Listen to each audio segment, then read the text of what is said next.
Au nom du Père et du Fils et du Saint-Esprit. Amen. Frères et sœurs en Christ, je vous salue dans le nom de Jésus-Christ.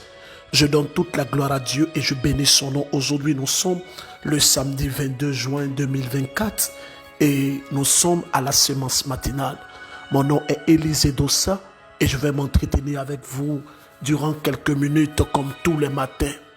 Je veux en tout cas saluer toutes ces personnes qui prennent sur elles ce fardeau pour partager sémence matinale à leurs amis et connaissances.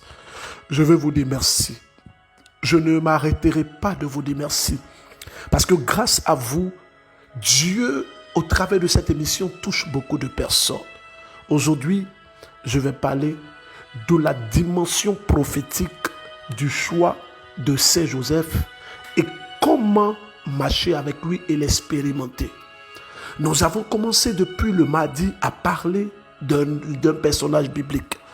Ce personnage est parfois oublié dans le fait biblique et dans l'histoire du relationnel en ce qui concerne l'homme avec Dieu en s'appuyant sur la Bible.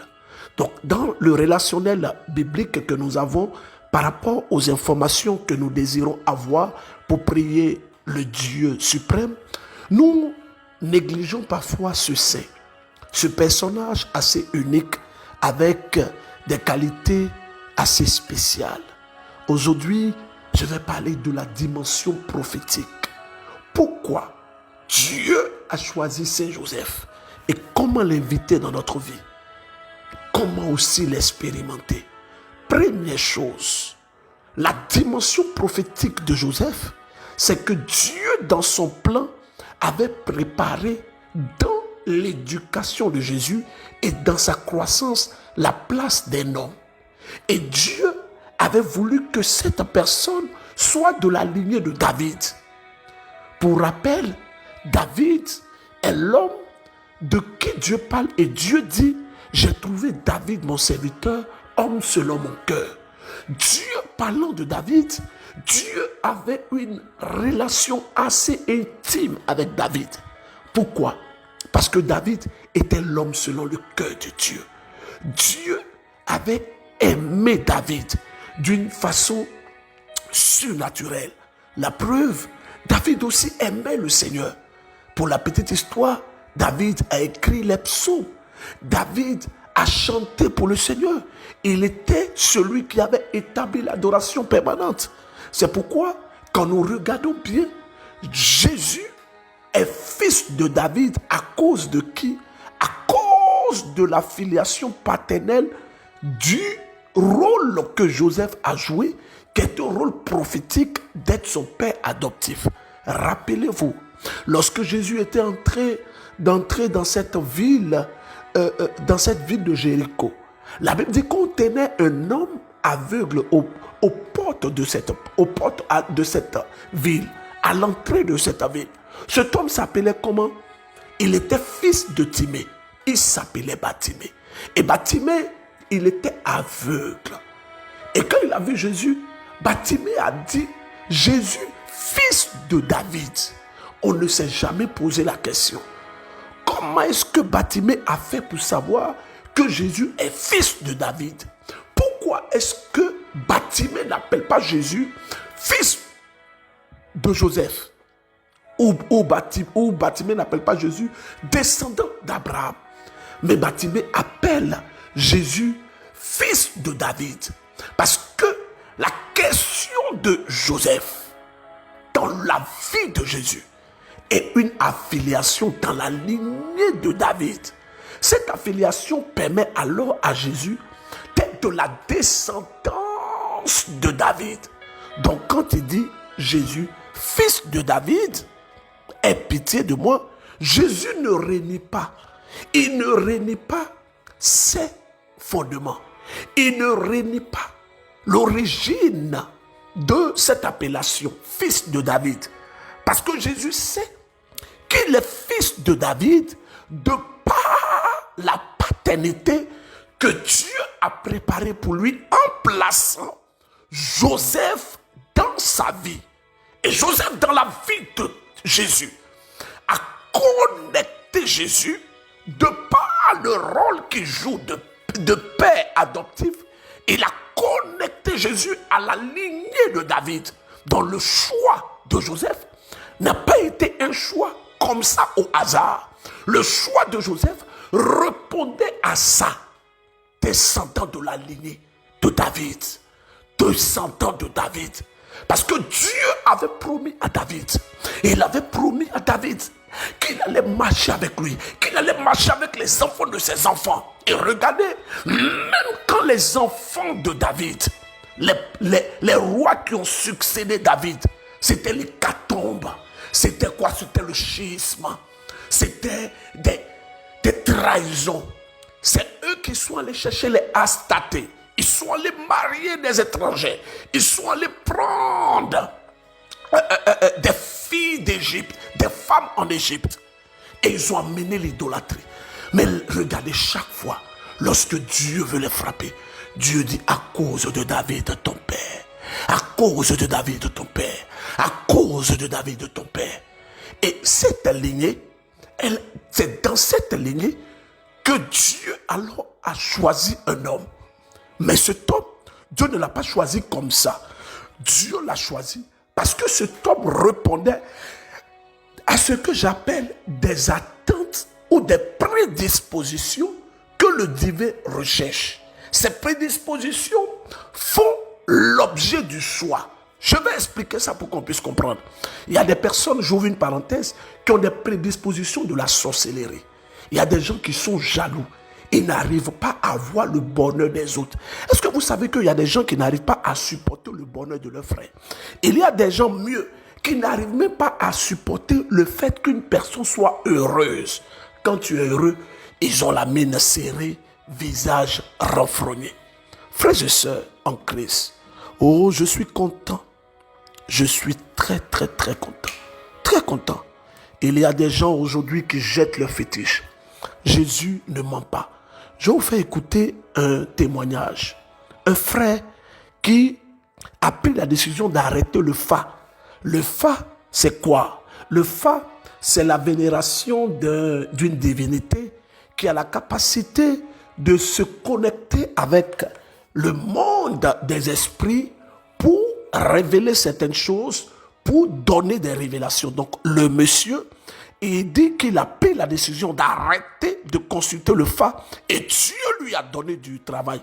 Écoutons, ce témoignage est déposé depuis le Bénin.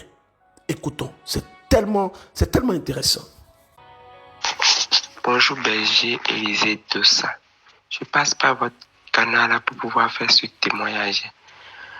Je suis au Bénin. Je vis au Bénin avec ma femme et mes enfants. Mon premier témoignage, avant, je me mettais et donnais aux pratiques ancestrales, aux pratiques anciennes de la consultation du fa. Et vu que j'ai commencé par suivre vos enseignements, le premier jour où j'ai eu promis à mon Dieu que je vais lui laisser tout ce pratique-là, je ne peux pratiquer ces genres de trucs, ni faire la consultation des fa, et faire les sacrifices qui en sortent dedans. Le premier jour que j'ai eu à faire cette promesse, le lendemain matin aussitôt, celui qui fait la culte au fa, il m'a eu à contacter. Que c'est comme ça qu'il a eu à faire une consultation sur ma vie. Il a eu à effectuer cette consultation sur moi personnellement. Que ça ne va pas, que je devais venir immédiatement, qu'il puisse m'aider à faire les sacrifices. Alors, je veux dire quelque chose de très important ici. Ce témoignage me permet d'ouvrir quelque chose, une parenthèse. Écoutez bien ce frère. Lorsqu'il a pris la décision d'arrêter de consulter le fa, d'arrêter de faire les sacrifices, le prêtre, l'homme occulte, celui qui est en relation avec les génies l'a contacté en même temps le lendemain. Il lui dit que ça ne va pas, il faut que tu viennes. Il faut que tu viennes. Je veux dire ceci. Le monde des esprits est une réalité. Oh, je me vais-tu expliquer à mes frères. L'ennemi maintient des frères par des pratiques ancestrales. Toutes les pratiques ancestrales ne sont pas mauvaises. Il y a des pratiques ancestrales qui ont été héritées de nos pères qui sont de très bonnes pratiques. Je prends un exemple. Comme quoi, le fait que dans nos traditions, on nous dit de respecter nos aînés et de les saluer avec révérence, de s'abaisser pour saluer nos aînés, ce n'est pas mauvais. C'est une pratique ancestrale, mais très bonne. Mais lorsque la pratique ancestrale nous met en relation avec des esprits, nous connecte à des divinités, où il faut faire des sacrifices, il faut invoquer des morts, où il faut aller se laver dans la forêt, ou là où quand ta fille décède, il faut faire ceci. Il faut t'habiller en rouge. Il ne faut pas manger ça. Il ne faut pas manger huile. Quand nouveau igname sort, il faut faire ceci. Il faut prendre l'eau de mer. Il faut faire comme ça. On t'envoie des choses bizarres. Sortez dedans. Sortez dedans. Sortez. L'ennemi, il arrive à maintenir beaucoup de personnes. On va écouter la suite du témoignage pour mieux comprendre. On y va. Même si je n'ai pas les moyens de transport qui va m'envoyer et je vais faire des sacrifices. Et de ce pas, ce que tout ira bien, effectivement, tout a été gâté dans ma vie. Mon emploi a été gâté. Mais manger aussi, c'est difficile. Manger aussi, c'était difficile parce que mon emploi a été gâté, parce qu'on voulait me promouvoir au service et les collègues ont en profité. Et aujourd'hui, je rends grâce à Dieu parce que au sein du mois de mai, vous avez dit que beaucoup de personnes auront de l'emploi. Et par la grâce de vos prières, inspirées par la grâce de votre prière de la chante Inès, au sein du mois de mai, j'ai eu la grâce du travail. Je suis à la maison depuis moins de 2 ans avec ma femme et mes enfants. Mais par votre aide, j'ai eu la grâce du travail. J'ai eu la grâce du travail. Je vous dis merci. Merci beaucoup pour ça. Mon deuxième témoignage, c'est à propos de ma femme. C'est à propos de ma femme. Tout ce que ma femme touche au sein de toutes ses activités ne prospère pas. Tout ce qu'elle touche, les revenus ne restent pas. C'est comme si tu fais un achat et tu vois l'achat et l'achat disparaît. Quels que soient les rendements, elle ne voit plus ses revenus, ni l'argent qu'elle a eu à commencer pour pouvoir faire son investissement. Mais par la grâce de Dieu, je sais que ça va changer. Ça va changer. Ça va changer. Ça va changer. Ça va changer. Et j'aime la fin de son témoignage. Il sait que ça va changer. Il sait que ça va changer. Frères et sœurs, c'est Joseph a été choisi par Dieu pour jouer un rôle prophétique, un rôle important. C'est Joseph. C'est un homme qui est de la lignée de David. Comme je l'ai dit tantôt. Maintenant, comment est-ce que nous pouvons percevoir de façon plus claire l'aspect prophétique de Saint-Joseph?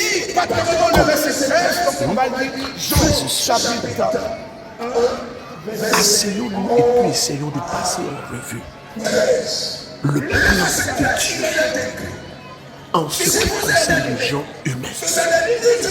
Dieu veut nous sauver. Et donc,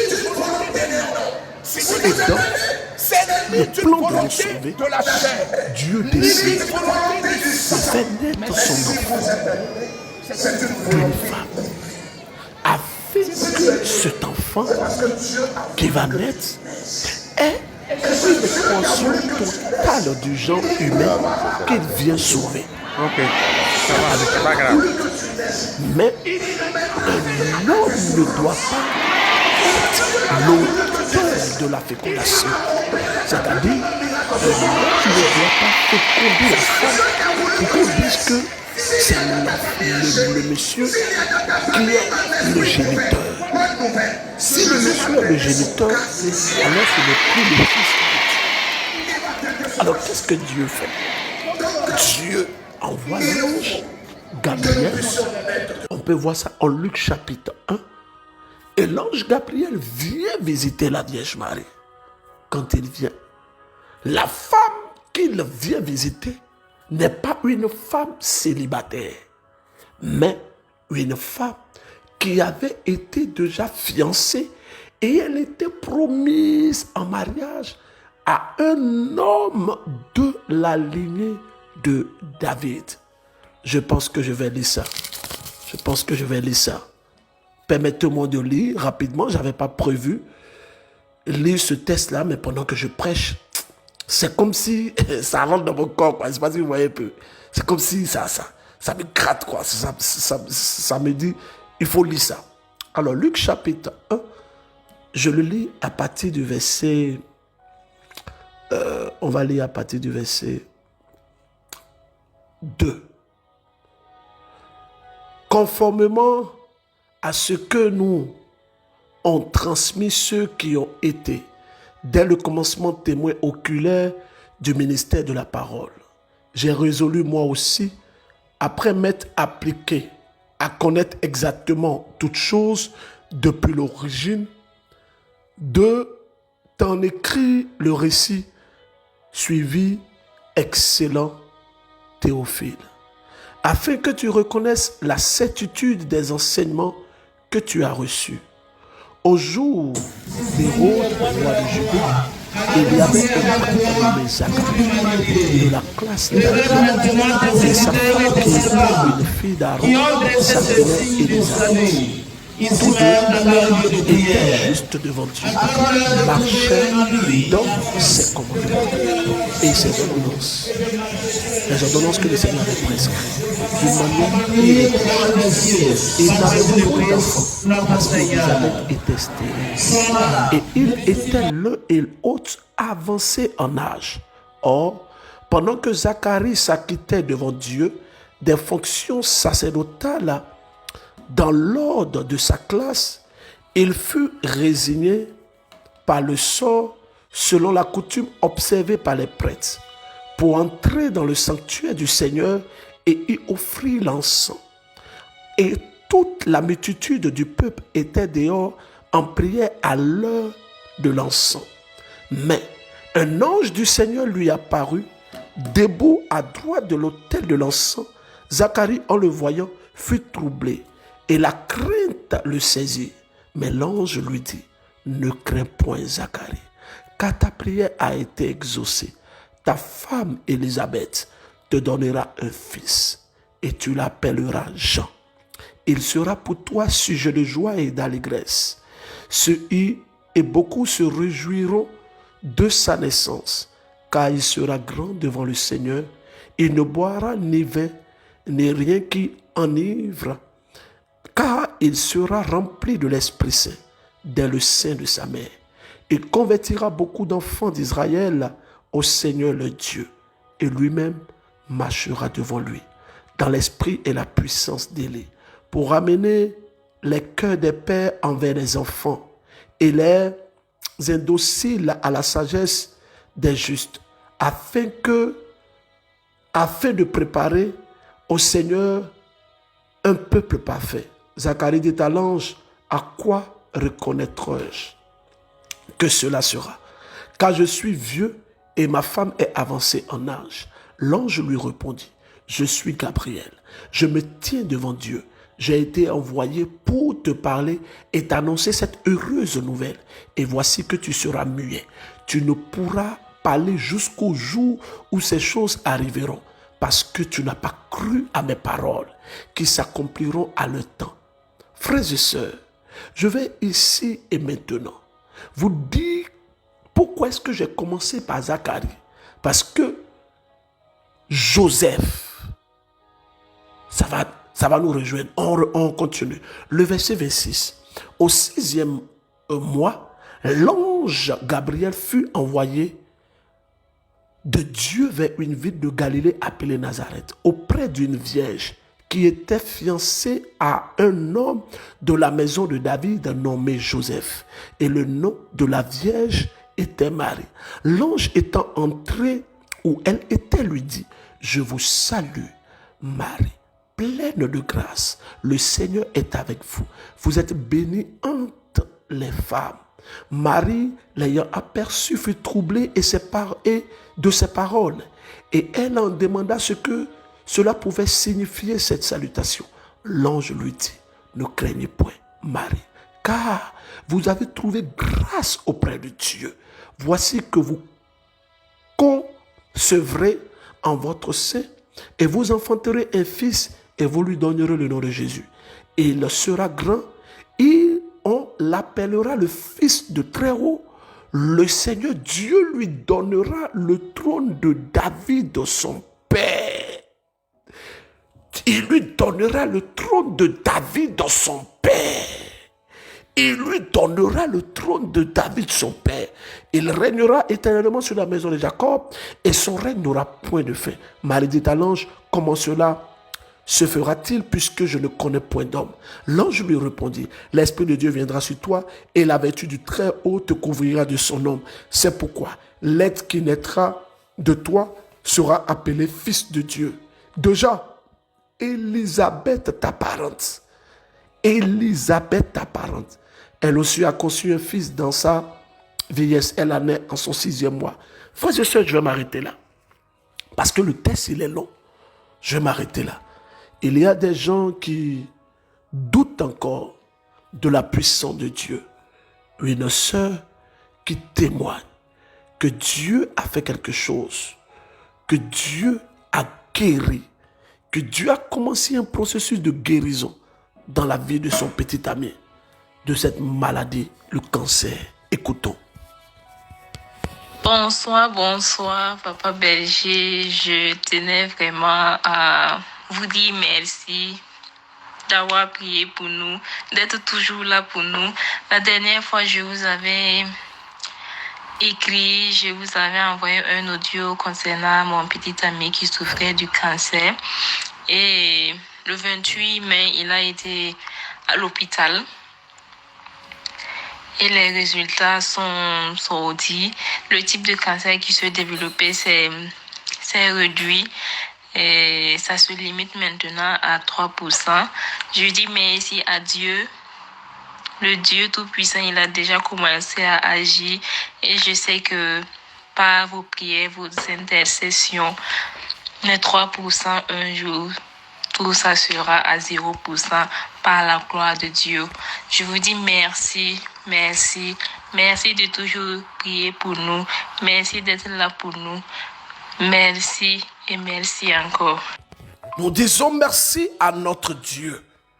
Nous sommes reconnaissants à ce Dieu merveilleux qui fait des choses extraordinaires. Alors l'ange dit à Marie, quand l'ange vient donner l'information à Marie, l'ange dit à Marie que l'enfant qui va naître sera fils de David, son père. Pendant que on n'a même pas encore donné l'information à Joseph. Est-ce que vous me comprenez? Regardez, je vais vous expliquer. C'est-à-dire que l'ange de Dieu avait reçu instruction. Il savait que Jésus avait été déjà choisi pour sauver le monde. Ça, il le savait. Il a reçu le message. Mais il savait aussi qu'à côté de ce Jésus, il y avait une lignée qui tenait à Dieu. Cette lignée, c'est la lignée de David. Et comme paramétré, de telle enseigne que l'enfant qui naîtra sera appelé fils de David par le choix prophétique. Quel est le choix de qui? De qui? De qui? Ah! Oh Dieu, tu es merveilleux. Tu es merveilleux. Tu es merveilleux. Tu es excellent. Bonsoir, Élisée Dossa, berger. Je suis une sœur de France et je viens témoigner de la bonté et de la générosité de Dieu à l'image de la multiplication des pains et des poissons. Dieu est un Père qui prend soin de ses enfants. Il sait mieux que nous ce dont nous avons besoin. J'ai connu la semence matinale par un membre de ma famille et je suis la semence depuis mars 2024. Ce début d'année, ainsi que l'année 2023, ont été très difficiles pour moi, à plusieurs niveaux, santé, professionnel et financier. Dans ce dernier domaine, j'ai fait plusieurs démarches qui n'aboutissaient pas. Et au mois de mai, j'ai commencé à écouter la prière inspirée et j'ai appelé le Seigneur à mon secours. Pendant que je faisais la dernière démarche, et cette démarche, en fait, dans un premier temps, elle avait été annulée par l'organisme. Et quand je les ai appelés, voilà, ils m'ont dit oui, ça a été annulé, il faut la refaire. Alors j'ai pas compris, mais j'ai renouvelé la démarche. Et début juin, donc je l'ai fait début juin, et une semaine après, j'ai eu un accord favorable au-delà de ce que j'avais osé demander, aussi incroyable que cela puisse paraître, et j'ai obtenu un financement 3 fois supérieur à ce que j'avais demandé. Combien de fois supérieur?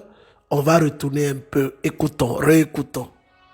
Et une semaine après, j'ai eu un accord favorable au-delà de ce que j'avais osé demander, aussi incroyable que cela puisse paraître, et j'ai obtenu un financement 3 fois supérieur à ce que j'avais demandé. Donc voilà, je rends vraiment gloire à Dieu, notre Père, parce qu'il a manifesté sa puissance dans ma vie. Alors il a commencé, je sais qu'il va terminer dans les autres domaines et que je témoignerai à nouveau. Ce matin, l'Esprit de Dieu me met à cœur de prier avec le chant. Il a commencé. Je pense que je vais m'arrêter là et on va prier avec ce chant. Peut-être que tu l'as déjà écouté plus d'une fois, mais c'est ce que le Seigneur met dans mon cœur. Et moi, je m'alignerai toujours à ce que le Seigneur me donne comme prescription. Disposons-nous pour le temps de prière. Disposons-nous. Au nom du Père et du Fils et du Saint-Esprit. Amen.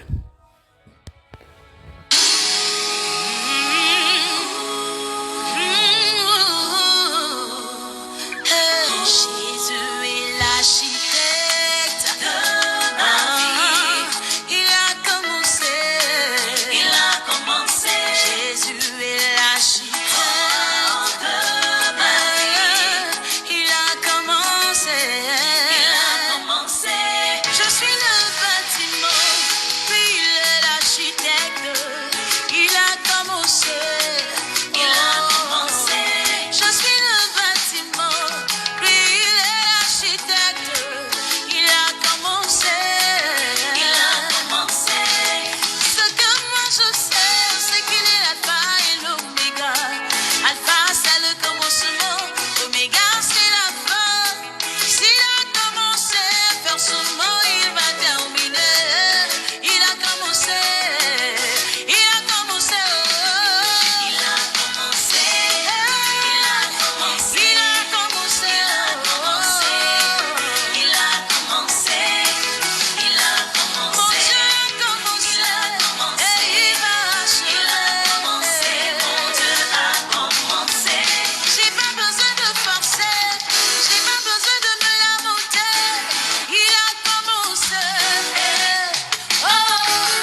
Moi je sais, c'est qu'il est l'alpha et l'oméga.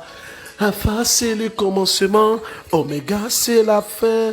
Attendez que je bloque le son même pour vous dire ce que je viens vous dire là. Tout à l'heure à 20h30, nous aurons la messe. Tous ceux qu'on a commencé la neuvaine qui n'ont pas commencé avec nous sur Facebook là.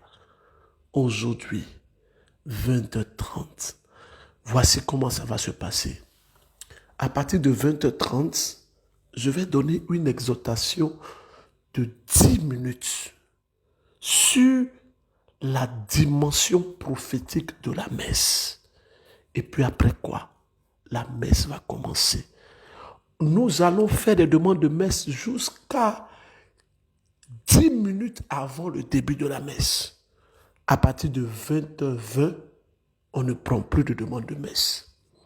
On doit donner la possibilité à tout le monde. J'ai parlé avec le directeur des œuvres. La bonne nouvelle, c'est que quoi? Tous ceux qui ont demandé la messe, vos intentions seront posées à l'autel. Et le directeur des œuvres m'a dit qu'il allait prendre des intentions, les donner à des prêtres et ils vont prier. Oh, ça m'a touché. J'ai dit, Seigneur, tu es dans ce qu'on est en train de faire. Tu es dedans. Tu es dedans. Tu es dedans. Merci Seigneur. Merci pour ta grâce. Je veux dire à toutes les personnes qui m'écoutent 2 textes aujourd'hui à méditer. Vous allez prendre Luc chapitre 1 et vous allez prendre le livre de Tite chapitre 1. Ce n'est pas fini. Vous allez prendre encore le livre de Deutéronome chapitre 1. Donc, il y a 3 chapitres aujourd'hui à méditer. Je te demande pardon. Il faut le faire. Il faut le faire. J'ai une question. Donnez-moi le nom théologique des 5 premiers livres de la Bible.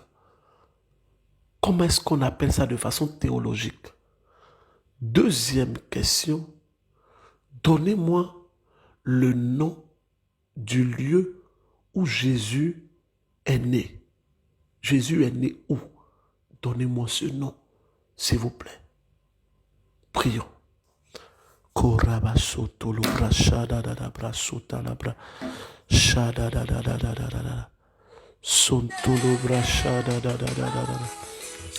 Seigneur notre Dieu, aujourd'hui nous voulons vivre l'Eucharistie avec toi, Seigneur. Seigneur, sois au cœur de cette Eucharistie. Sois au cœur de cette Eucharistie. Seigneur, je te demande pardon. Sois au cœur de cette Eucharistie. Seigneur, touche nos vies, touche nos misères, touche nos situations. Regarde ces milliers de personnes qui nous suivent, ces personnes qui sont en train de demander cette Eucharistie. Oh Seigneur, oh Jésus. Peut-être que tu n'as pas commencé le premier jour. Peut-être que tu suis la neuvaine, tu n'es pas très concentré. Je te demande pardon. Je te demande pardon. Aujourd'hui, là, c'est le 6e jour. La messe. La messe. 20h30 GMT. Que Dieu vous bénisse. Que sa grâce soit avec vous. Je salue tous mes enfants spirituels du Burkina Faso. Le 8 septembre au Casino, le 13 au Sénégal, du 5 au 7 juillet à Bobo-Dioulasso. Au nom du Père et du Fils et du Saint-Esprit. Amen. Ce que moi je sais, c'est qu'il est l'alpha et l'oméga. Alpha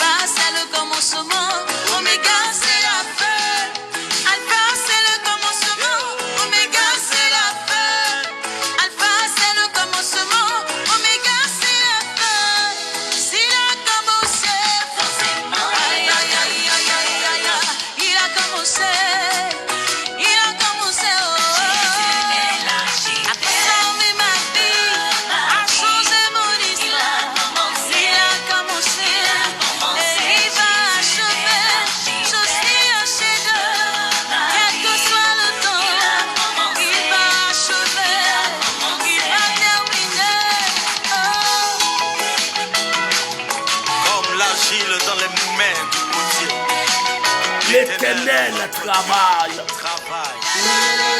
C'est lui, l'architecte. Jésus quoi.